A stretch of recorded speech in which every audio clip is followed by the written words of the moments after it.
안녕하십니까. 증시 최전선 뉴욕과 서울 하창수입니다. 자, 코스피와 코스닥 모두 쉬어간 하루였는데요. 앞으로 긍정적인 영향을 줄 재료를 찾아보면 22일 윤곽이 나올 22의 양적 완화 가능성이 가장 기대할 만한 요소가 아닌가 싶습니다. 국채 매입 규모가 어느 정도일 것이냐, 과연 효과가 있을 것이냐 의견이 분분합니다만 이에 앞서서 넘어야 될 산이 있죠.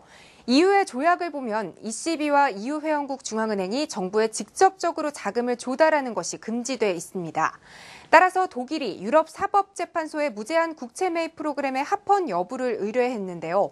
오는 14일 유럽 헌법재판소가 이 국채 매입에 대한 적법성 예비심사 결과를 발표합니다.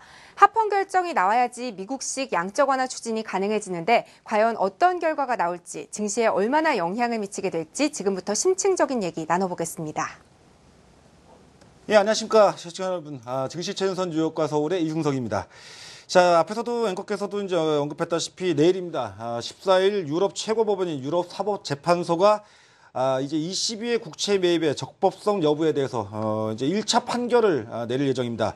이게 이제 22일 날로 예정돼 있는 ECB 통화정책회의에도 상당히 큰 영향을 줄 가능성과 더불어서 최근 우려감이 높아지고 있는 유로존 쪽의 경제 위기 부분하고 더불어서 그리스 문제 등 뭐 상당히 증시와 또 글로벌 금융시장에 미칠 영향이 큽니다. 내일에 앞서가지고 내일 이제 발표될 예정인데 이에 앞서가지고 증시 최전선 뉴욕과 서울에서 한 발 앞서가지고 긴급 점검해 보도록 하겠습니다. 자, 이와 관련해서 오늘도 두 분 자리해 주셨는데요. 웰스에셋의 명성욱 대표, 그다음에 메리츠 종금증권 강북금융센터의 이석우 부장 나오셨습니다. 안녕하십니까? 네, 안녕하세요. 자, 먼저 이 두 분하고 이제 얘기를 시작하기 전에 시청자분들의 이해를 돕고자 해가지고 이승원 대표가 이 상황에 대해서 정확하게 좀 브리핑을 먼저 해주시겠습니다. 네, 안녕하십니까. 이승원입니다. 네. 여러분들 지금 시청자분들께서 도대체 이게 왜 갑자기 또 불거지는가 시장에서 좀 의아해하실 수 있을 것 같아서요. 잠깐 이제 브리핑을 좀 도와드리게 되면 우리가 이제 시간을 2012년도 9월로 좀 돌려야 될 것 같습니다. 그때 당시에 이제 그리스 재정 위기로 촉발된 남유럽 사태에 대한 쪽이 포르투갈 그리고 스페인, 이탈리아로 계속해서 이제 확산되는 그런 상황이었습니다. 이때 당시에 ECB 총재였던 마리오 드라기 총재가 지금 회원국이 요청을 하게 되면은 해당국에 대한 국채를 무제한으로 매수해 줄 수 있다라는 그런 발표를 하게 됩니다. 그 발표와 함께 더불어서 이제 유로존 국가들에 대한 금리가 급격히 이제 안정을 되찾게 되는데요. 독일에서는 역시 마찬가지로 이것을 이제 적극적으로 반대를 하게 됩니다. 그래서 이 뭐 여러 가지 공청회를 통해서 독일 헌법재판소까지 가게 됐고요. 공청회에서는 지금 이것이 위헌은 아니다라는 그런 얘기에 대한 의견이 있었습니다만은 결국엔 독일 헌법재판소에서는 반대 의견을 내면서 이 판결에 대한 여부를 그 유럽 사법재판소로 넘기게 됩니다. 자, 지금 오늘 새벽이죠. 그러니까 지금 우리 시간으로서는 일단은 이 EU 사법재판소에 대한 판결이 조만간에 있을 것으로 좀 기대를 하고 있는데요. 물론 이 판결에 대한 것이 반드시 시장에서는 거의 뭐 확실하다라고 지금 얘기를 하고 있습니다만은 그렇다고 해서 지금 반드시 합헌에 대한 쪽으로 나올 가능성에 대한 쪽이 100%는 아닙니다. 자, 그 영향에 대한 쪽이 어떻게 될지 오늘 이슈에서 한번 살펴보도록 하겠습니다. 예, 이 문제가 중요한 건 역시 이제 앞에서도 얘기했다시피 22일 날 예정되어 있는 유럽 중앙은행의 통화정책회의에서의 전면적인 양적 완화 정책, 그러니까 QE의 시행 가능성 여부, 그러니까 미국식 QE라는 얘기를 우리가 이제 자주 하는데요. 이의 시행 가능성에 대한 1차 고비점입니다.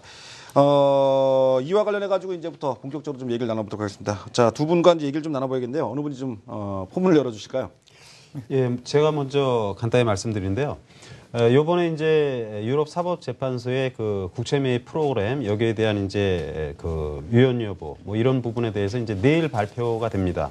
근데 사실 이 내용은 2012년 9월 달에 이미 지금 발생된 그때 프로그램 무제한 매입에 대한 그 내용을 독일 헌법재판소에서 이게 위헌이 아니냐, 유럽연합에서 지금 개별 국가에 대한 회원국에 대한 채권 매입은 원래 위헌인데 그런 부분에 대해서 이제 판결을 갖다가 이제 이의를 제기한 것이죠. 근데 사실 또 이런 측면에서 볼 수 있습니다. 이게 한 정부가 경기를 살리기 위해서 이제 두 가지 정책을 쓰죠. 하나는 이제 재정 정책을 쓰고 그리고 중앙은행에서는 이제 통화 정책을 쓰지 않습니까? 그러니까 ECB에서는 유럽 연합이기 때문에 ECB 전체에 대한 통화 정책이지 이게 어떤 개별 국가에 대한 지원이 아니다. 그렇죠. 그렇기 때문에 결론적으로 지금 현 시점에서도 지금 보면은 독일의 그 닥스 지수가 1%가 넘게 뜨는 이런 모습 하루 앞두고 그래서 사실 이런 부분들은 약간 좀 지나치게 좀 비약된 그런 부분이 있고 그리고 이제 유럽 연합에서 지금 그 시행해야 될 부분이 양적 완화를 갖다가 긴급히 시행을 해야 되죠. 그러니까 작년 12월 달에 소비자 물가 지수가 한 2년인가 3년 만에 지금 굉장히 지금 안 좋은 상황으로 지금 마이너스 이런 모습을 보입니다. 그래서 디플레이션에 대한 우려가 있기 때문에 이 부분에 대한 부분은 조금 우리가 좀 과한 것이 아닌가 하는 이런 판단의 말씀을 드리고요. 따라서 이 부분은 무리 없이 합헌으로 나오지 않겠나 저는 이렇게 보고 있습니다. 현지에서 지금 이제 여론조사, 그러니까 전문가들의 그 의견 조율을 해보니까 6대4 정도로다가 합헌 결정 나올 가능성이 높다고 얘기하는데, 근데 이제 유교로 결론이 나면 좋은데 만약에 사적으로 간다면, 그러니까 이게 위헌으로 판결이 난다면 이 미칠 파장이나 영향도 굉장히 클 것 같습니다, 그렇죠? 그러면은 이제 아무래도 단기적으로 영향을 미칠 수밖에 없겠죠. 그러나 그 양적 완화라면은 사실은 화폐를 갖다 많이 찍어내는 거기 때문에 어떻게 보면은 이제 그 정말 유동성이 뭐라 그럴까 증가하는 것이고 그래서 유로화의 가치가 떨어지는 것이죠. 그런데 결국은 이게 만약에 1차 판결에서 이제 위헌으로 결론이 나게 되면은 아무래도 이제 유로화 가치가 올라가고 달러 약세, 원화 강세 뭐 이런 모습이 돼서 우리 시장에는 그렇게 되더라도 단기적으로 큰 충격은 없을 것으로 저는 보고 있습니다. 그러니까 이제 왜 이런 상황이 이제 계속해서 펼쳐지는가에 대한 쪽을 좀 볼 필요가 있을 것 같은데요. 우리가 잠깐 자료를 한번 볼 필요가 있을 것 같습니다. 그러니까 지금 그 유로존에서에 대한 이 그 국채 매입에 대한 필요성, 뭐 지금 2012년도도 아니고 지금 그렇게 급한 상황이냐라고 보실 수 있을 것 같은데 사실 이제 경기 부양에 대한 목적이라면은 국채 매입에 대한 필요성이 그렇게 크지는 않을 것 같습니다. 근데 이제 최근에 나타나고 있는 이제 유로존 인플레이션율에 대한 쪽을 한번 볼 필요가 있을 것 같습니다. 자, 2012년도에 유로존 인플레이션 지금 보게 되면 그 다음 페이지를 한번 보도록 할 텐데요. 지금 보면은 이제 마이너스 0.2%를 기록을 했습니다. 그렇죠. 예. 그죠? 근데 그 우리가 그림을 통해서 한번 보도록 할 텐데 그 다음 페이지를 보게 되면 유로존 인플레이션 이 CPI가 마이너스권에 들어갔다는 얘기거든요. 2009년도 이후로 처음으로 지금 마이너스를 들어간 겁니다. 그렇죠. 그러니까 지금 상황에서는 이 단순하게 국채 매입에 대한 쪽이 아니라 이 기대 인플레이션을 높이기 위해서라도 지금 이제 금리를 높여줘야 되는 이제 그런 상황이기 때문에 국채 매입에 대한 쪽이 좀 필수 불가결하다. 그러니까 지금 유로존 경제를 두고서 일각에서는 계속해서 제2의 일본이 될 것이다. 이런 분석들이 있지 않습니까? 그러니까 그거를 갖다가 뭐 속도를 일단은 뭐 어쩔 수 없이 간다고 하더라도 그 속도를 늦춰줄 필요성 이런 것들에 대한 쪽이 좀 많이 대두가 되고 있다. 그래서 아무래도 뭐 합헌 판결에 대한 쪽에 좀 더 이제 무게를 둬야 되지 않을까. 만약에 위헌이 난다라면은 그 시장에 대한 미치는 여파는 상당히 크다라고 보는데 이서구 대표님께서는 어떻게 생각하십니까? 예, 일단은 이제 합헌 가능성이 좀 크다고 봅니다. 네네. 이제 전 세계적으로 공조화가 좀 많이 되고 있죠. 정부에서 이 디플레이션에 대한 문제가 전 세계적인 문제가 됐고 또 유럽 바로 이 문제도 디플레이션을 갖다 어느 정도 완화시키기 위해서라도 나올 부분이기 때문에 어느 정도 정치적으로는 좀 어느 정도 준비가 된 상황이 아닌가 싶고요. 저는 여기에서 그러면은 안 될 부분에 대해서는 어떻게 생각하냐. 이 부분에 저는 초점을 맞추고 싶은데요. 안 될 예. 부분에. 예, 추세에 영향을 줄 만한 요건은 아닌 것 같습니다. 네. 이 부분에 대해서 잠시 후에 좀 또 말씀을 좀 나누겠지만은요. 저는 그렇게 하루 이틀 정도의 충격 정도는 있을 수 있겠지만은요. 그거는 단기 변동성, 하루 이틀의 변동성이지 네. 이미 준비가 된 상황이고요. 어느 정도 지금 근 2년이고요. 그리고 최근 들어서 환율도 이미 유로화 같은 경우 많이 빠지지 않았습니까? 그런 점에서 놓고 보면은요. 어느 정도 준비가 된 상황이기 때문에 뭐 여기서 뭐 6대4라고 해서는 그 4가 안 될 가능성도 있어도 어느 정도 파장은 그렇게 크지 않을 거라고 저는 생각합니다. 안 돼도 파장은 크지 네. 않다. 그러면 다시 한번 그 명석 대표님한테 여쭤보고 싶은 거는 만약에 합헌 판결이 되게 되면 오늘 보게 되면 유가는 뭐 그 시장 수급 논리에 의해서 뭐 계속해서 감산 논리 이런 공급 논리에 의해서 빠지고 있다라고 하지만 달러화는 계속 강세를 오늘 보여주고 있고 유로가 약세거든요. 그렇죠. 만약에 합헌 판결이 딱 났습니다. 이렇게 되면 환율 시장에서는 어떤 변화가 나타날까요? 달러와 강세 이제 달러의 강세가 차익실현 물량을 맞으면서 반대로 떨어질까요? 아니죠. 이제 일반적으로 이제 합헌하면은 이제 유로존에서는 네. 이제 양적 완화를 갖다가 이제 어느 규모로 할 것인가 이 부분이 네. 결정이 될 것이고 네. 그리고 이제 그렇게 되면은 당연히 이제 유로화의 가치가 떨어지고 달러가 강세가 전개될 가능성이 상당히 높은 것이죠. 그렇게 되면서 아무래도 이제 원화 약세 기조가 또 전개되면서 단기적으로 약간은 우리 시장에 약간 좀 충격이 나올 소지도 좀 있다 이렇게 봐야 되겠죠. 오히려 더 시장에서의 충격으로 나올 가능성이 있다. 그렇죠. 그러면은 또 궁금한 게 뭐냐면 아직까지 1월 달에는 일단 합헌 판결이 나면은 시장에서는 오케이 긍정적으로 떨어질 텐데 지금 그리스라든가 아니면 국채 매입에 대한 조건이라든가 이런 것들은 아직까지 정해진 게 아니지 않습니까? 네. 그 규모라든가 이런 거에 대해서 전혀 확정이 된 바가 없기 때문에 이거 오히려 그 단기적으로 한번 시장이 그 반대로 그 시장에 대한 쪽이 달러화가 차익 실현 물량을 좀 맞으면서 원화가 강세로 가는 이런 효과에 대한 쪽 달러화 약세 원화 강세로 가는 이런 구조에 대한 형성 가능성은 없을까요? 요즘에 흐름을 네. 보면은요, 전반적으로 지금 신흥국에서 외국인 자금이 많이 빠져나가지 않았습니까? 네네. 최근 들어서요. 네. 근데 최근에 일주일 동안의 동향을 보면은요, 네. 오히려 우리나라 강세, 우리나라 차트로 보면은 양봉이 지금 5개째 나오고 있고요. 전반적으로 최근 일주일 동안의 외국인의 매수 동향 보면은 신흥국으로 또 다시 약간은 유입되는 그런 흐름이 좀 나오고 있는 점에서 놓고 보면은요, 이미 오늘의 이 양적 완화 그거에 대한 위헌 결과는 어느 정도 녹아 있는 상태라고 보고요. 그거는 저는 그렇게 크게 생각 안 해도 될 것 같습니다. 시장에서 그냥 단발적인 변동성 네. 요인 정도로만 네네. 하폰이든 위헌이든 좀 본데 위헌인 경우는 조금 더 크게 네네. 이런 식으로 우리나라 예. 환율도 보면은요, 1120원대에서 왔다 갔다 며칠 하다가 또 바로 빠지지 않았습니까? 네네. 근데 이미 한 2달 전부터 원화도 달러 대비해가지고 준비가 됐다라는 것이죠. 즉, 시장에서는요, 어느 정도 6대4 어느 쪽으로 가든 양쪽 포지션을 갖다가 다 짜놓은 상태이기 때문에 준비를 해놓은 상태이기 때문에요. 어느 정도 충격은 하루 이틀 정도에서 끝날 것 같다라는 판단이고요. 여기에 대해서 또 한 가지 얘기를 하죠. 위헌 판결이 나오더라도요. 또 드라이가 가만히 있겠습니까? 그렇다면 우리가 플랜 B 이거 준비했지롱 하고 또 내놓지 않겠습니까? 이런 점에서 놓고 보면은요. 단발성에 좀 하는 거 낫겠고요. 투자 전략에 있어서는 크게 그림을 보면은 최근에 일주일 동안에 우리나라의 이 양봉이 더 중요하지 않은가. 이런 점에서 저는 생각할 수 있습니다. 근데 이제 한 가지는 이제 우리가 좀 생각을 잘 해볼 필요가 있는 게 이제 이석우 부장도 좀 얘기했다시피, 그러니까 이 주식 시장에 이런 불확실성 요인이 나오게 되면은 무조건 우리가 일방적으로만 몰아갈 수는 없는 거 아닙니까? 그렇죠. 그러니까 이게 합헌으로 결정이 됐을 경우에 시나리오, 또 반대로 이제 또 위헌 결정으로 나왔을 때 또 시나리오, 이게 좀 달라질 수 있단 말이죠. 네. 합헌 결정으로 나와도 만약에 오늘 같은 경우 유럽 증시가 올라가고 있는데 미리 선반영돼서 올라갔다면 내일 증시가 좀 무덤덤할 수도 있지 않습니까? 근데 그런 부분까지 좀 포괄적으로 좀 한 분씩 좀 설명을 좀 해주시죠. 그렇죠. 이제 일단 합헌으로 날 것으로 지금 조사 결과에는 그렇게 지금 나오고 있는데 만약 이제 합헌으로 되게 되면은 그 다음에는 이제 양적 완화의 그 규모가 또 문제가 되겠죠. 또 합헌으로 가기 위해서는 사실은 지금은 이 문제가 독일에서 이의를 제기한 것이기 때문에 독일의 약간 좀 우호적인 그런 정책이 나올 수밖에 없는 모습이죠, 지금. 그래서 한 5천억 유로를 지금 얘기하고 있는데 네. 그렇게 되면 이제 ECB에 출연한 기금, 그러니까 ECB 조성 기여도에 따라서 채권을 갖다 매입한다. 그러면 아무래도 이제 독일이 17% 이상 최대 그 출연을 한 국가이기 때문에 그렇다면 독일 입장에서 굳이 반대할 이유가 없는 것이죠. 그러나 그렇게 됐을 때에는 또 그리스라든지 또 이런 다른 그 기여도가 없는 국가들에 대한 약간 좀 불안 요인이 있어가지고 복합적인 부분이 되는데 또 그리스 같은 경우는 지금 그 시리자 같은 경우가 지금 당선이 되게 될 것이 지금 유력하게 보이는데 당선되더라도 염려했던 그 유로존 탈퇴에 대한 부분은 이미 일소됐다 이렇게 볼 수 있거든요. 그렇죠. 얘기 나오고 있죠. 그렇기 때문에 그 양적 하나의 규모가 5천억 유로이냐 아니면 그거보다 좀 더 많을 예상보다 것이냐. 좀 많을 것이냐 여기가 관건인데 좀 많으면은 시장을 좀 환호하는 이런 모습이 좀 되지 않을까 이렇게 보는 거죠. 이석우 부장도 네. 말씀해 주시죠. 일단은 증시 영향 우리나라 쪽에서 얘기를 일단은 좀 해보죠. 포괄적으로 보시면 되겠죠. 예. 예, 우리나라 증시 긍정적인 요인이 더 많을 것 같습니다. 지금 유럽 증시와 연동 많이 되는 것이 조선주 아니겠습니까? 네. 우리나라 같은 경우에는요. 그동안 우리나라 증시가 지금 1900.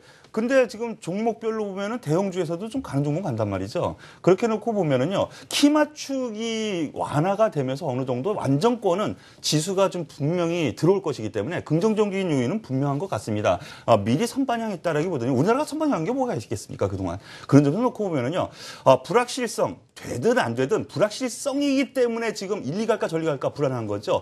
이것이 O든 X든 나오면은 앞서 말씀드린 것처럼 X가 나오더라도 드라기 총재의 새로운 어떤 대책이 어느 정도 다시 나온다는 점에서 놓고 보면은요. 불확실 완결이 된다면은 오히려 증시 전반적으로 놓고 보면은 해소가 되기 때문에 오히려 긍정적인 요인, 외국인 자금도 오히려 긍정적인 요인 쪽으로 들어올 가능성이 좀 크다고 저는 생각을 합니다. 근데 이게 만약에 위헌 판결이 나올 경우에는 지금 현재 유럽 중앙은행에서 추가적으로 쓸 수 있는 카드가 별로 없지 않습니까? 이제 금리도 거의 지금 이제 22 금리도 제로 수준에 가깝고요. 0.25%니까 거의 제로고요.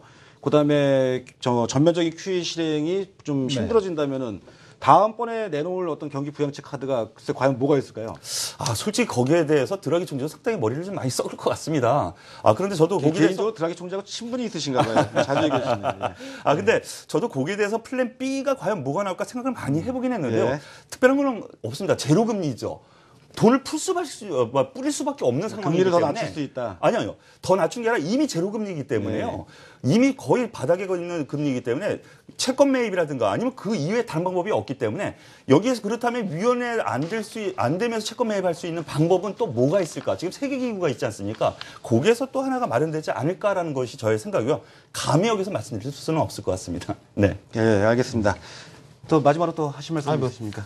전부 다 말씀하셨습니까? 자, 이승원 대표도 일단은 뭐 그 이성호 대표님 말씀해 주신 대로 시장에 대해서 만약에 위헌 판결 여부에 대한 쪽이 난다고 하더라도 그렇게 크게 미치는 영향에 대한 쪽 당장 지금 뭐 그 유로존 남유럽이라든가 아니면 이제 그리스에 대한 국채 금리를 보게 되면 과거처럼 이렇게 높이 올라와 있는 수준은 아닙니다. 그래서 단기적인 변동성에 대한 쪽은 커질 수는 있겠으나 2012년도와 같은 그런 상황은 연결되지 않는다라고 보셔도 좋을 것 같습니다. 자. 네, 그렇군요. 오늘 14일 유럽 사법재판소가 어떤 결정을 내릴지에 대해서 좀 심층적인 얘기 나눠봤고요. 이어서 글로벌 시장 상황 살펴보도록 하겠습니다. 출발은 유럽 증시와 뉴욕 증시가 좀 엇갈린 행보를 보였는데 현재 시장 어떻게 움직이고 있을지 자세하게 확인해 보도록 하겠습니다. 자, 동부증권의 박재현 연구원 연결합니다. 예, 지금 이제 얘기가 저희가 좀 진행이 좀 미숙했는데요. 예.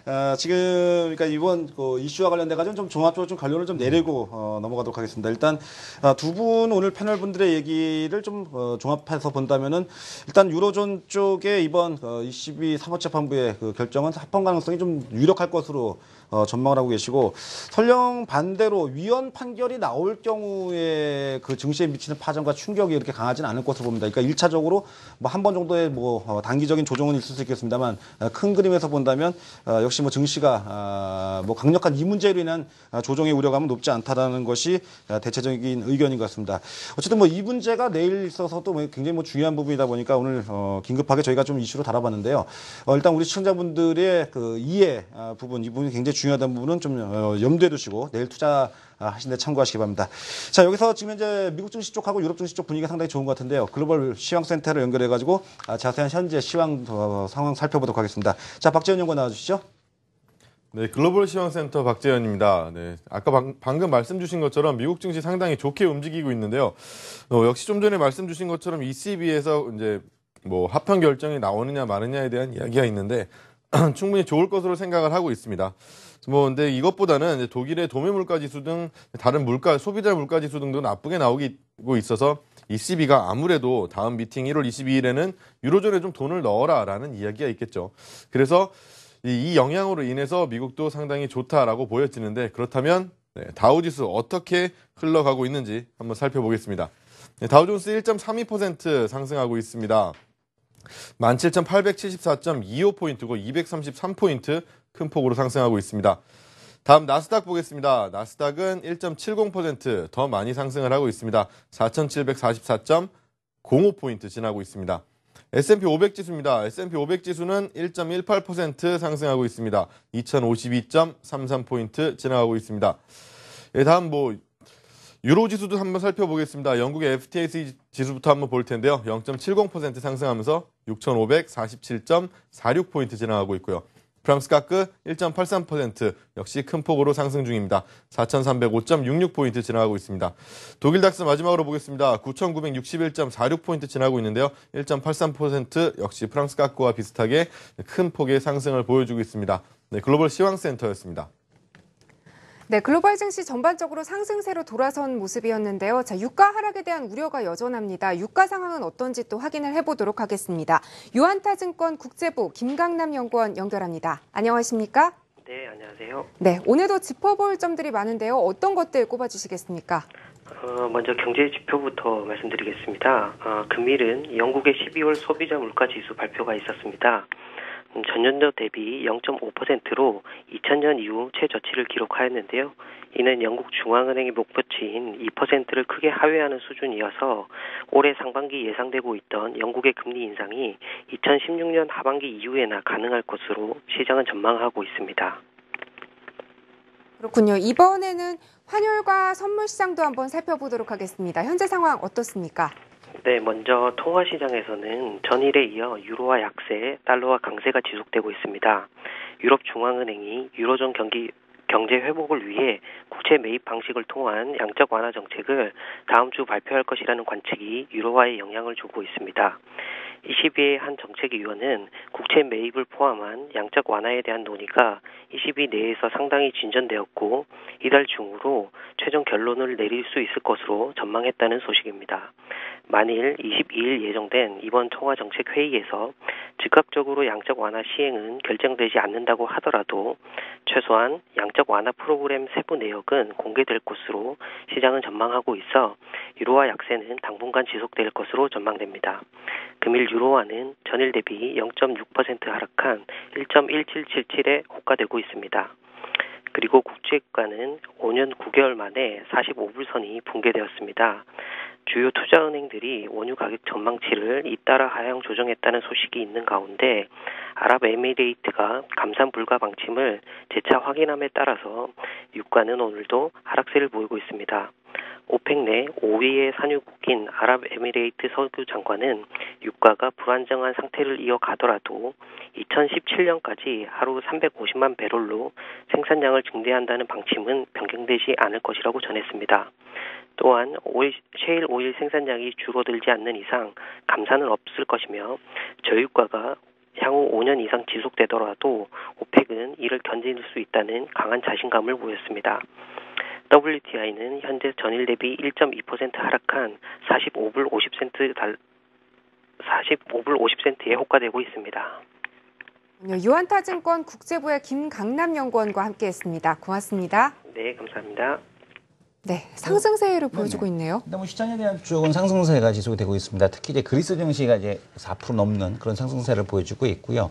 지금 유럽 사법재판소에 대한 판결에 대해서 일단 시장에서는 긍정적인 결과를 기대하고 있는 것 같습니다. 하지만 이런 흐름에도 불구하고 유가는 이제 계속해서 하락세를 지속을 하고 있습니다. 이 브렌트유 같은 경우는 오늘도 2.76% 추가 하락에 대한 쪽이 지속이 되고 있고, 방금 이제 김강만 연구원도 지금 지금 보게 되면 WTI가 45불대를 이탈했다라고 했는데 45불대 재회복을 하고 있습니다. 그러나 지금 계속해서 사우디에 대한 의지를 보게 되면, 이 사우디 쪽의 커멘트를 보게 되면은 이 셰일 쪽에서 먼저 감산하지 않는 이상 우리는 감산은 없다. 오히려 증산을 하겠다. 지난달 같은 경우도 역시 그 러시아 쪽에서도 추가적인 증산을 한 것을 우리가 확인을 할 수 있었습니다. 지금 오펙과, 그러니까 지금 북미 오일 메이저와 오펙 간의 어떤 이 치킨 게임 양상에 대한 쪽이 유가 시장에서 계속해서 펼쳐지고 있다라고 보셔도 될 것 같고, 지금 유럽 사법재판소의 판결에 의해서 어떤 일시적인 뭐 달러와 약세 요인이 발생한다고 하더라도 유가에 대한 반등이 어떤 변곡점에 대한 요인이 되기보다는 아무래도 셰일 쪽에서의 어떤 그 도산 뭐 이런 얘기가 나와야지만 유가 시장에서는 변화가 나타나지 않겠느냐, 우리가 이렇게 예상을 해볼 수 있을 것 같습니다. 여전히 유가가 반등하지 않는다라면 과연 이제 우리 시장에서 이 전략 어떻게 가져가야 될지 계속해서 증시 최전선 시청해 주시기 바랍니다. 예, 오늘 미국 증시 쪽의 개장초 분위기 좋습니다. 뭐 1.4% 정도 강세를 보이고 있고, 유럽 증시 쪽 움직임도 좋은데요. 오늘 미국 내에서 또 이 중요성은 좀 떨어지는데, 뭐 예전에는 그렇게 뭐 크게 중요하게 보는 지표는 아니었는데, 오늘 쪽에 미국 증시 쪽의 상승에 좀 도움을 주고 있습니다. 미국의 12월 달에 이 소기업 낙관 지수가 100.4로 이렇게 기록이 되면서 8년 만에 최고치 수준에서 오늘 수치가 발표됐고요. 또 여기에 지난해 11월 달에 미국의 구인 건수 14년 만에 최대치로 발표되면서 497만 건 이렇게 나왔습니다. 그러니까 무슨 얘기냐면 경기가 좋아지니까 어떻습니까? 사람들이 이제 일자리 구해서 돈 좀 벌어야겠다, 뭐 이렇게 심리가 생길 수 있겠고, 또 보통은 이제 대기업 쪽이 그 실적이 좋아지게 되면 그 낙수 효과를 이 중소기업들이 받게 되는데, 그런 부분에서 본다면 이 미국의 소기업들의 경기 기대 지수가 좋아지고 있다는 얘기는 어떻습니까? 미국은 역시 경기가 좋음을 다시 한번 확인시켜 주는 게 아닌가 이렇게 보여집니다. 미국 증시 개장 초에 업종별 동향 본다면요, 어저께는 좀 밀렸었던 이 에너지 관련주 쪽이 오늘 업종 상승률, 자 화면 보면서 좀 설명드리도록 하겠습니다. 에너지 및 관련 서비스 업종이 한 2% 정도 강세를 보이고 있고요. 항공사 또 좀 재밌죠. 유가가 밀리는데 오늘 에너지 관련주 움직임이 좋습니다. 그다음에 항공주들의 움직임이 좋고요. 그다음에 오늘 자동차 관련주들 쪽의 주가 움직임이 양호하게 진행이 되면서 미국 증시 쪽의 섹터별 현재 동향을 본다면 거의 전 업종, 전 종목군들이 다 강세를 보이고 있고, 대형주 쪽에서 본다면 오늘 미국 증시에서 애플이 오늘 아침에 실적 우려감 때문에 주가가 좀 밀려섰다면 오늘은 다시 2.5% 강세를 보이면서 미국 증시의 상승을 좀 이끌어주고 있습니다. 그래서 오늘 애플, 그다음에 마이크로소프트가 오늘 2.7% 오르고 있고요. 엑슨모빌은 여전히 보합권 정도 내외에서 움직이고 있습니다만 전반적으로 미국의 대형주들 쪽 주가 움직임 상당히 좋습니다. 오늘 분위기가 오후장까지 계속 이어지지 않을까 이렇게 기대를 해봐도 좋을 것 같습니다. 네, 글로벌 증시와 선물 시장 상황까지 좀 전반적으로 짚어봤고요. 이어서 투자에 도움을 줄 만한 해외 이슈 확인해 보겠습니다. 동부증권의 박재현 연구원 연결합니다. 네, 시황센터입니다. 오늘도 이슈가 이제 유가 관련된 이슈가 많죠. 근데 이슈도 항상 똑같은 이야기만 하기 때문에 과연 뭐 오펙에서 감산을 해줘야 되는 거 아니냐, 뭐 증산이 어떠냐, 뭐 이런 이야기를 하고 있기 때문에 뭐 유가가 밀린다라고 하는데 그것보다 조금 더 다른 나아간 이야기가 있어서 하나 좀 소개를 드리겠습니다. 먼저 이제 첫 번째 마켓 뉴스의 기사를 보면 크루드 어택 컨티뉴스라는 게 있습니다. 그래서 크루드 어택이 계속되고 있다라는 겁니다. 예고에서 말씀드린 것처럼 이 아랍에미리트의 오일 미니스터인 수하일 모함메드 파라즈 알 마스루이라는 사람이 오펙이 감산할 생각이 없다라고 하죠. 지금 뭐 가격이 많이 떨어졌지만 이대로 간다고 합니다. 그래서 3% 가까이 빠져서 뭐 6년 내 최저치로 내려앉았다. 귀가 뭐 따갑게 듣습니다, 정말.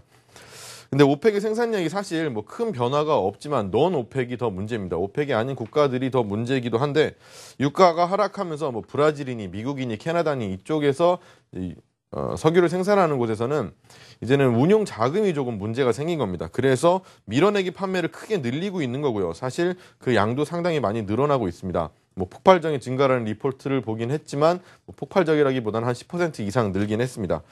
그래서 현재 근데 거기서 문제가 되는 게 브란트유 선물의 컨텐고가 확대가 되고 있다라는 건데 컨텐고 확대가 된다는 게 현물 가격보다 선물 이제 특히 이제 원월물 가격이 상당히 많이 차이가 나고 있다는 건데 이 스프레드가 많이 벌어지면 어떤 일이 생기냐면요.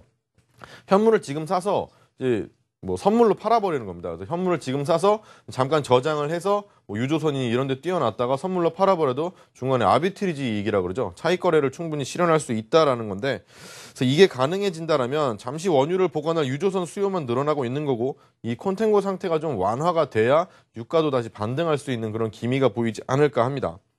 그래서 이제 관련 특징 하나 살펴보시면 프론트라인이라고 있습니다. 이게 어제 기사인데요. 어제 18.74%가 상승을 했습니다. 이 업체가 주로 오일 탱커를 움직여서 여기다 기름을 운송하는 역할을 하고 있는데 최근에 중국 쪽에서 소비가 많이 이제 석유 수입이 많아지면서 프론트라인을 통해서 많은 기름을 가져가고 있다라고 합니다. 그래서 중국으로 운송하는 양도 많고 그리고 방금 전에 말씀드린 이슈처럼 이 아비트리지 매매를 위해서 원유를 보관하려면 이 원유를 어디다 뭐 창고에다 보관하는 게 아니라 유조선에 띄워놓거든요. 그래서 이제 유조선을 사용하는 일이 많기 때문에 프론트엔드 주가에 긍정적인 영향을 줬다고 합니다.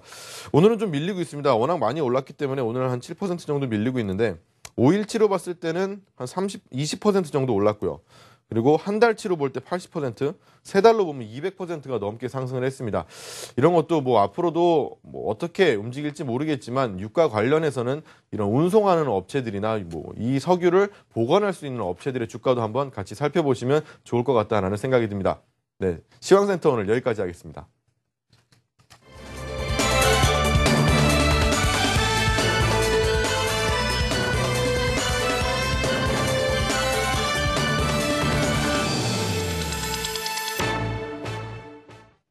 예, 오늘 우리 시장이 그래도 오늘 아침 쪽, 그러니까 오늘 새벽에 미국 증시가 하락한 거에 비한다면 그래도 제가 볼 때는 뭐 나름 견조한 주가 움직임을 좀 보였지 않나 이렇게 보여지고 있고요. 반면에 또 코스닥은 오늘 조정폭이 그래도 좀 비교적 좀 있었습니다. 시장이 글쎄 좀 같이 좀 움직여주면 좋은데 우리 증시 요즘에 움직임 보면은 한쪽은 좋고 한쪽은 좀 약한 움직임 나오고 있습니다. 투자 전략이 굉장히 중요할 것 같습니다. 두 분 또 투자 전략을 들어보도록 하겠습니다. 자, 어떤 부분부터 시작할까요? 네, 이번에 제가 먼저 말씀드릴까요? 예, 저는 이미 바닥은 지난 주에 바닥은 잡은 것 같습니다. 예. 그렇기 때문에 눌린다면 이건 기회라고 생각하고 오히려 저는 매도보다는 매수를 생각하겠고요. 가지고 있다면 뭐 웬만하면 보유를 하시되 뭐 더 좋은 종목이 있다면 종목 교체를 해서 더 이제 탄력 있는 종목으로 갈아타자. 간략하게 먼저 이렇게 설명을 드리겠습니다. 그리고 또 한 가지 거래소보다는 아직까지는 코스닥이 좀 더 1월 달 좀 더 진행이 되면서 1월 달까지는 코스닥 쪽에 좀 더 중심을 두는 것이 맞지 근데 않을까. 수급적으로 보면 지금 외국인들 차익 실현 매물이 비교적 좀 제가 볼 때 좀 양이 좀 많이 나오고 있는데 이게 네. 좀 추세화돼 가지고 비싼 코스닥을 팔아서 거래소로 이렇게 이동해가는 그런 움직임이 나오진 않을까요? 오늘 약간 그런 비슷한 모양이 나왔죠. 그렇죠. 예. 오늘 공원가에서 기술적으로 놓고 보면은 뭐 하락 장악형이라고 할 수 있는 흐름이 좀 나왔는데요.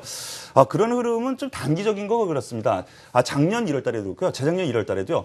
여기 12월 달부터 올랐는데 여기서 고점인 것 같다. 그리고 기술적으로도 그래서 하락 흐름이 좀 나왔는데 다시 어느 정도 완화가 되면서 올라갔거든요. 그 이유는 여기에 있습니다. 역시 기관 투자자, 소위 좀 애가 탑니다. 왜냐하면 빨리 실적을 보여줘야 되거든요.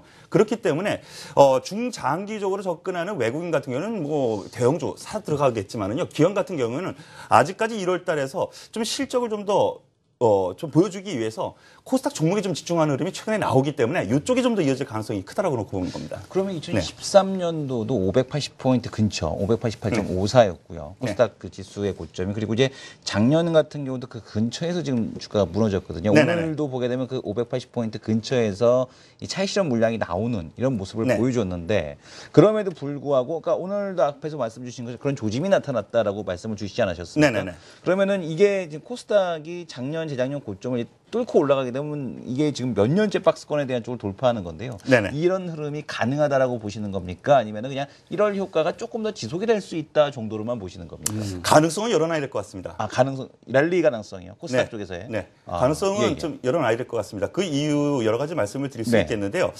역시 코스닥 종목이 그동안 좀 많이 좀 성장을 했습니다. 네네. 질적으로요. 그렇기 때문에 뭐 종목들 특히 이제 대형 코스닥의 대형주 같은 경우에는 이미 실적이 검증이 됐고 10년 이상이 됐거든요. 네. 그렇기 때문에 여기서 집중되는 종목은 외국인 기관들도 공통되게 계속 꾸준하게 모아가더라고요. 그런 점에서 놓고 보면은요.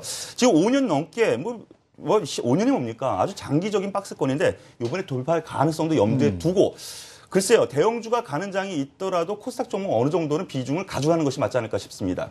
코스닥 종목에 대한 지속적인 어떤 그 투자 전략에 대한 좀 필요하다. 네, 그렇습니다. 라는 말씀을 주셨고. 그러면은 명소국 대표님께서 좀 그 말씀을 드리고 싶은 건 뭐냐면 이제 어닝 시즌이지 않습니까? 어제 미국 시장도 이제 알코아 실적 잘 나와서 뭐 업스트림, 다운스트림 모두 좋다. 이런 그 실적 발표가 있었는데 오늘 시장에서의 특징적인 모습이 보게 되면 아모레가 다시 움직입니다. 그러니까 실적이 잘 나올 수 있는 기업들 그리고 뭐 컴투스 같은 기업들 다시 움직입니다. 그러니까 결국에는 이렇게 봤더니 실적이 잘 나올 수 있을 수밖에 없는 쪽이 뭐 SK 하이닉스, 뭐 아모레 기존에 뭐 실적 잘 내왔던 종목들만 지금 다시 이렇게 보니까 이렇게 갈 수 있다라는 것 같은데 그러면은 이 어닝 시즌에 대한 투자 전략 다시 한번 뭐 중국 소비주 이런 쪽으로 우리가 봐야 될 건지 아니면은 지금 모멘텀 플레이를 하고 있는 뭐 핀테크라든가 이런 쪽에 대해서 조정이 들어올 때 우리가 포커스를 좀 더 맞춰줘야 되는 건지 이런 전략이 궁금하거든요. 글쎄요. 지금 그러니까 딱 잘라서 말할 수 없는데 그냥 단정적으로 그냥 얘기를 네네. 한다라면 주가라는 거는 이제 많이 오르면은 반드시 조정을 받게 되는 것이죠. 그래서 최근에 컴투스라든지 게임빌 같은 경우도 보면은 최근에 주가가 많이 조정받았다가 반전을 나오는 이런 모습을 보였고 그리고 이제 지금 아몰레퍼십이라든지 이런 주식들도 네네. 근래 조정을 좀 많이 받다 조금 안정을 찾는 모습이죠. 그러니까 핀테크라든지 뭐 이런 부분에 대해서 최근에 많이 올랐던 종목군들이 오늘 KG 이니시스나 이런 종목들이 네. 조정을 받지 않았습니까? 그러나 이 순서대로 순차적으로 이렇게 움직이는 이런 모습을 보이고 그리고 이제 아까 이석호 대표가 얘기한 그 1월 효과에 대한 이런 부분은 데이터에 의해서 우리가 봐야 되는데 최근에 한 6년 동안의 주가의 네. 흐름을 보면은 1월, 2월 달에는 코스피보다는 코스닥이 압도적으로 좋은 모습이었어요. 네네. 한 해만 나빴었고 그래서 코스닥 시장이 좀 더 안정을 찾을 것으로는 보이는데 기술적으로 보면 약간 지금 부담스러운 그런 모습이죠. 네. 그래서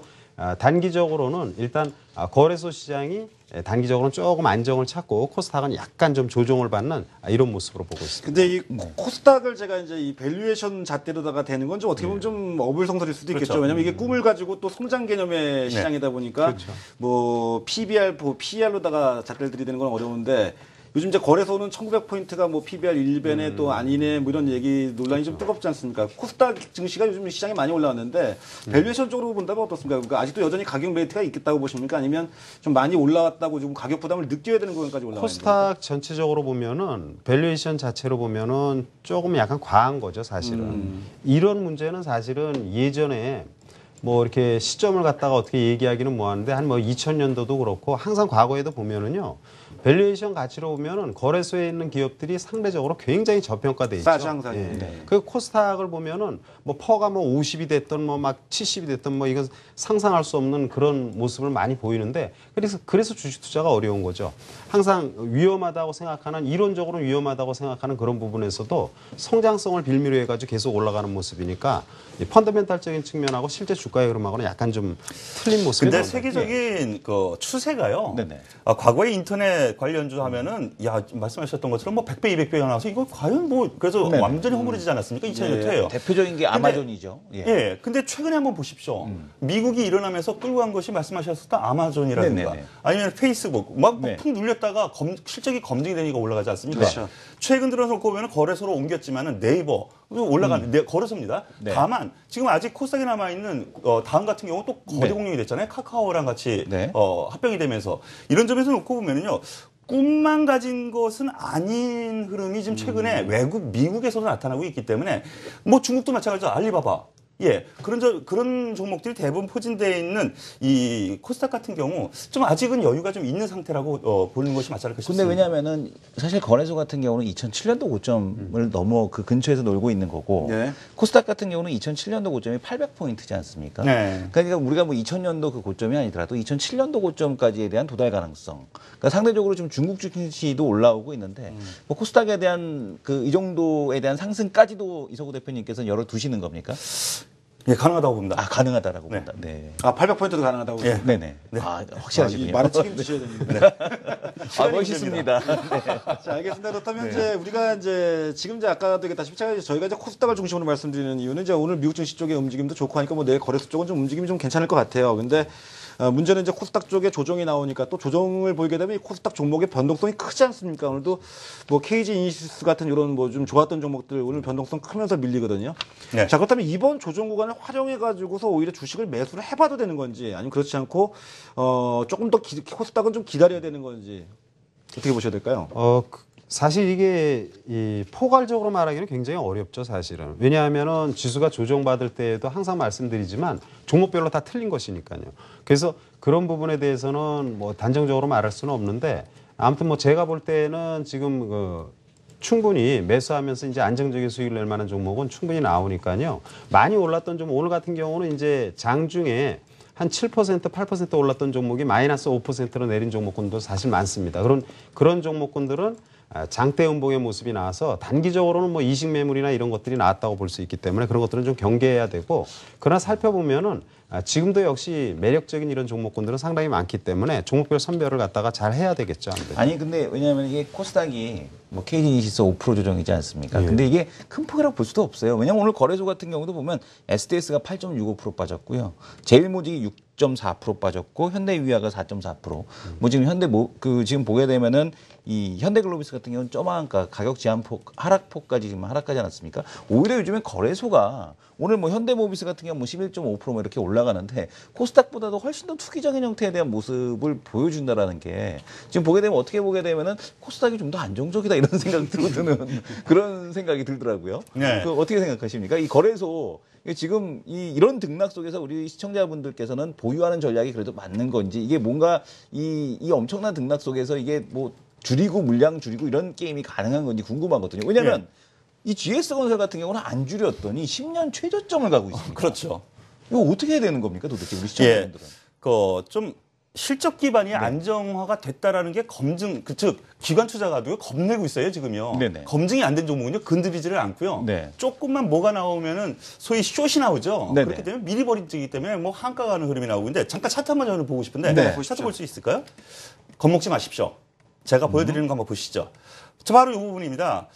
하락이 계속 일어났습니다. 장대는 하지만요. 네. 요 갭이 동반한 세 개의 양봉. 적산병이라고 하거든요. 네. 그런데 눌리더라도 이거 거래소입니다. 예, 거래소인데 눌리더라도 양봉이 계속 나오고 있습니다. 이거는 저가에서 이제는 가격이 싸다라는 인식이 포괄적으로 나타나기 때문에 계속 저가 눌리면서 산다라는 개념이 나오고 있는 거거든요.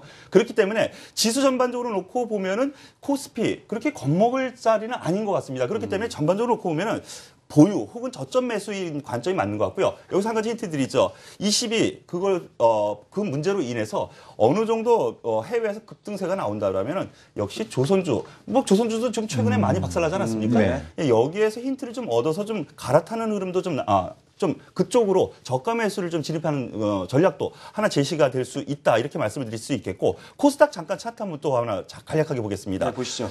네, 아까 말씀드렸었던 바닥권에서 3개의 양봉이 나오는데 갭이 동반됐습니다. 이거 적산병입니다. 바닥권에서 나타난 그 이후의 흐름이 이렇게 되리라는 보장은 없지만은요. 턴하는 흐름은 분명히 나타나거든요. 올라오면서 갭이 동반했고 한번 이렇게 중간에 쉬었었던 자리가 있었기 때문에요. 눌리더라도 제가 보기에는 2, 3% 이내 권역일 것 같습니다. 그렇기 때문에 뭐 거래소에서 그동안 많이 눌렸었던 화학주라든가 조선주 이런 종목이 올라오면 코스닥이 당연히 매도가 나오면서 그쪽으로 갈아타는 흐름이 나오기 때문에 눌릴 건 분명하죠. 하지만은 코스닥도 눌리는 자리에서 다시 매수하는 관점이 맞는 것 같습니다. 저는 양대 시장 오히려 저점 매수 관점으로 보시는 것이 맞다고 생각합니다. 참 제가 지금 종합주가 지수하고 코스닥 그 지수하고의 차트를 보니까 한국 증시가 작년하고 올 초에 아주 포로 등등했었는데, 그러니까 뭐야 이 양봉이라고 하는 빨간 색깔을 보이기보다는 파란색이 굉장히 많은데 우리 시청자분들, 투자자분들 고생 많이 하셨을 것 같습니다. 자, 이분 두 분의 이제 투자 전략을 좀 들어봤고요. 자, 이제 오늘 장에서 좀 관심 있게 좀 볼 종목을 좀 이제부터 살펴봐야 되겠는데, 그에 앞서 가지고 현재 미국 증시 쪽 분위기 좋은데 또 이 분위기가 또 국내 야간 선물 시장 쪽에서 반영되는지를 체크해 보도록 하겠습니다. 지금 현재 야간 선물 시장 지수는 0.6% 오른, 정규장 대비해서 0.6% 올라와서 진행되고 있고요. 248.95포인트에서 거래되고 있습니다. 그러니까 미국 증시의 상승폭을 좀 반영을 해주고 있죠. 매매 주체별 동향으로 놓고 본다면 현재 개인 투자자가 184계약 정도 매수 후에 국내 기관이 96계약 정도 매수를 하는 반면에 외국인들 현재까지는 한 100계약 정도 매도 우위를 보이고 있습니다. 자, 이제 전략 이슈 다 살펴봤고요. 이제 마지막으로 이 두 분이 가져온 종목들을 좀 살펴보도록 하겠습니다. 지난주에 이서구 부장은 차이나 그레이트를 말씀해 주셨는데, 네. 글쎄 이제 횡보하다가 오늘 이제 상한가까지 기록하면서 초강세를 나타내주고 있고, 네. 2주 연속 종목 성적이 아주 굉장히 좋으십니다. 네. 또 명성욱 대표도 내추럴 엔도텍을 지난주 관심 종목 제시해 주셨는데 이 장에 또 좋은 수익률을 현재 기록하고 있습니다. 먼저 짧게 지난주 말씀드렸던 종목을 좀 리뷰를 좀 해주시고요. 금일 관심 종목을 좀 제시해 주시기 바랍니다. 네, 제가 먼저 말씀을 드리죠. 예, 그럼 차트 잠깐 보시면서 말씀을 드리겠습니다. 투자 전략에 대한 부분만 간략하게 말씀을 드리죠. 지난주에 말씀드렸었던 이후에 한 이틀 동안 좀 늘렸습니다. 오늘 대규모 수주가 바로 이 종목에서 나오면서 지금 차이나 그레이트죠. 예. 중국 관련주를 다 끌고 올라가는 그런 흐름이 나왔습니다. 그래서 웬만한 좀 몇몇 종목은 같이 동반 상한가를 들어가는 흐름이까지 나왔죠. 즉 이 종목이 대장주입니다. 대장주 함부로 버리는 거 아니라고 저는 생각합니다. 좀 더 가져가셔도 되겠고요. 1차적으로는 4,000원, 크게 보면은 좀 길게 보면 5,000원까지도 가능하다라는 판단으로 생각을 하니까 좀 긍정적으로 보시고 오히려 눌리면 저가 매수, 앞서 말씀드렸었던 코스닥에서 눌릴 때 살 종목이다, 이렇게 저는 말씀을 드리고 싶습니다. 그럼 오늘 종목 바로 말씀을 드릴게요. 예, 말씀해 주십시오. 예. 예, 저는 환경 관련 지난주에는 지금 우리나라 증시 좀 불안하니까 여기 해외 쪽에서 중국 증시 많이 올라가는데 이걸 따라잡을 수 있는 대안을 찾아보자, 이렇게 말씀을 드렸는데요. 네. 오늘도 같은 맥락입니다. 시장 많이 불안하죠. 그리고 여러 가지 변수가 있는데 그 안에서도 환경 관련주, 즉 중국과 우리나라, 일본 최근 들어서 놓고 보면은 대규모 투자가 또 일어난다고, 또 공동 협력해가지고 대규모 투자를 한다라는 또 뉴스가 있었습니다.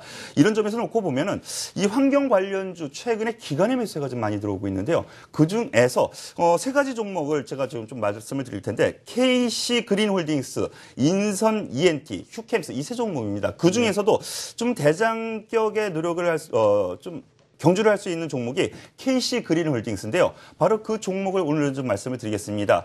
KC 그린홀딩스 하면 환경 관련주로 우리나라에서도 사업을 하고 자회사, KC, 코트레라든가 여러 가지 자회사가 있는데 모두 다 환경 관련주예요. 매연 저감 장치를 만드는 회사죠. 매연 저감 장치라기보다는요, 예. 탈황 설비라고 탈황 설비. 해가지고 그렇죠. 예. 공장이 직접 합니다. 네. 예. 중국 같은 경우에는 매연이 많이 굴뚝에 올라가지고 공장을 줄이라 이렇게 하지 않습니까? 거기에 나오는 매연을 갖다 줄이는 그런 장치라든가 아니면 공정을 갖다가 만드는 회사라고 보시면 되겠는데요. 예, 중국에 자회사가 있습니다. 100% 네. 자회사. 즉 중국에서 어느 정도 환경 정책이 나오면은 거의 유일하다고 보시면 됩니다. 우리나라에서 진출해 있는 환경 관련주. 그렇기 때문에 우리나라뿐만이 아니고 중국에서도 환경 문제, 즉 중국 스모그 문제라든가 미세먼지 문제가 또 겨울이 되니까 또 한 번쯤 나오겠죠. 그런 점에서 놓고 보면은 지금 선취매 성격으로 한 번씩 좀 보시는 흐름이 좀 낫지 않을까. 저는 이렇게 말씀을 드리고 싶고, 잠깐 차트 한번 보시죠. 이 종목에서 최근 들어서 좀 심상치 흐름이 좀 아는 흐름이 좀 나오고 있는 것이요. 화면 보시면은 좌측에 있는 것이 외국인의 매수입니다. 하루도 빼지 않고 들어오고 있습니다. 그런데 기관의 매도가 나오고 있지만은 그 물량을 외국인이 계속 받아주면서 차트 흐름 계속 이어서 보시죠. 최근 들어서 상승 추세에서 횡보 추세로 이렇게 횡보를 하고 있는데, 여기 오늘 좀 눌림이 있었습니다. 오히려 이 박스권 바닥권에서는 오히려 저가 매수 관점으로 관심권을 기다리는 것이 맞지 않을까 이렇게 말씀드리겠습니다. 최근에 좀 기술적으로 보면 거래량이 좀 늘어나면서 주가가 좀 오늘 밀렸네요. 뭐 특별한 원인이 오늘 있었습니까? 아니요. 특별한 원인은 없었고요. 앞서 보신 것처럼 기관의 물량에서 외국인의 물량으로 교체되는 상황을 보시는 것 같습니다. 그러니까 최근 조정 같은 경우는 탄소 배출권 거래에 따라서 이제 차익 실현 물량이 좀 나왔다. 네네네. 뉴스에 팔아라. 뭐 이런 정도로만 해석해도 될까요? 그거랑은 네. 약간 상관이 없는 것 같고요. 네네. 외국인이 고공권에서 계속 사주니까 기관이 좀 물량이 나왔다라고 보시는 것이 오히려 맞습니다. 즉 손바뀜이 좀 되고 있는 상황이라고 보시는 게 맞겠습니다. 예, 명성 대표의 관심 종목도 또 지난주 종목도 좀 리뷰 좀 해주시죠. 예, 간략하게 말씀드리겠습니다. 지난주 내추럴 엔도텍 말씀드렸는데 내추럴 엔도텍이 이제 1주가 지났으니까요 5거래일 거래가 됐죠. 4거래일 연속 상승하고 오늘 이제 소폭 조정받았습니다. 근데 오늘 조정받은 모습도 상당히 견조한 모습이고요. 물론 코스닥 시장이 오늘 조정을 받았기 때문에 내추럴 엔도텍 코스닥 시장의 조정과 더불어서 내일도 약간 조정을 받을 수 있습니다. 그러나 추세상으로는 상당히 긍정적인 모습이고요. 네. 그리고 펀더멘탈적인 측면 굉장히 좋습니다. 자, 오늘 또 추가로 여러분들에게 말씀드릴 종목 잠깐 뭐 어떻게 계속 말씀드릴까요? 예, 말씀해 주십시오. 예. 오늘 지금 추가로 여러분들에게 이제 봐야 될 종목은 저는 의류업체를 말씀드리고 싶습니다. 우리가 항상 주식을 투자할 때는요, 악재가 나왔을 때 아주 신중을 기해야 됩니다. 도망가라는 것이 아니라요, 악재가 나왔을 때 사는 것을 고려해야 되고, 호재가 나왔을 때 약간 의심을 해야 되는 것입니다. 최근에 국제 시장의 모습을 보면은 시리자 문제로, 그리스 문제로 주가 빠졌다 다 들어 올렸죠. 그리고 또 지금 유럽 사법재판소 문제 얘기 나오면서 지금 다시 들어올리는 모습이죠.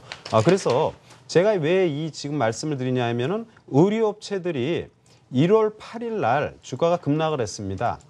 그때 내용이 작년 4분기 실적에 대한 약간 좀 부진한 실적 예상을 하면서 의류업체들이 많이 빠졌습니다. 한세실업, 휠라코리아 이런 주식들이 많이 빠졌는데 오늘 한세실업을 말씀드립니다. 이제 불과 엊그저께 나쁘다고 얘기했다가, 물론 주가는 하나도 뜨지 않았는데 엊그저께 나쁘다고 얘기했다가 지금은 또 4분기 실적이 호실적이라고 얘기를 합니다. 증시에서 굉장히 위험한 것이요. 여러분들 발표하는 내용만 보고 그대로 움직이면 절대로 안 됩니다. 이면을 보면서 하시고요. 한세실업을 비롯한 의류업체들 관심 있게 볼 필요가 있다라는 말씀을 드립니다. 예, 오늘 두 분의 이제 종목, 관심 종목보다 한세실업하고 KC그린홀딩스요. 이렇게 두 종목 좀 살펴봤는데요. 또 다음 주에도 또 좋은 수익률을 기대해 보도록 하겠습니다. 자, 이 두 분 늦은 밤 수고하셨는데 또 보내드려야 될 것 같습니다. 늦은 밤 고맙습니다. 감사합니다. 고맙습니다. 네, 오늘 내용도 좀 투자에 도움이 되셨으면 좋겠습니다. 여러분 오늘도 성공 투자하시고요. 저희는 여기서 인사드리겠습니다. 고맙습니다.